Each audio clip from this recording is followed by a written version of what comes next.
फुलंब्री तालुक्याचे विद्यमान आमदार अनुराधाताई चव्हाण यांचे पती यांनी दोघांनी मिळून केलेला जो काही भ्रष्टाचार आहे तो त्याची सखोल चौकशी करण्यात येईल।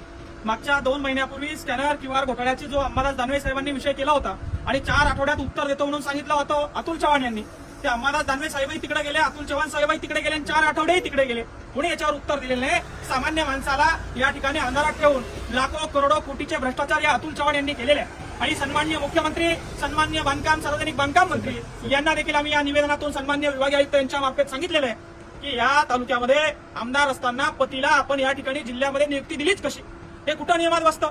आमदार पक्षाचं काम करत असताना आमच्या सरकारी टॅक्स मधून पैसा घेणारा हा अतुल चव्हाण त्या आमदाराची पार्टी मजबूत करण्यासाठी, त्या आमदाराचं राजकीय वरदहस्त मजबूत करण्यासाठी मदत करतोय। पैशाच्या बॅगा घेऊन तो अतुल चव्हाण या ठिकाणी फिरतोय। याच्याकडे मुख्यमंत्री देवेंद्र फडणवीस साहेब, आमचा आपल्याला प्रश्न आहे, आपण ही नियुक्ती भाजपचे आमदार निवडून यावेत, भाजपचे सदस्य निवडून यावेत यासाठी दिलेली आहे का?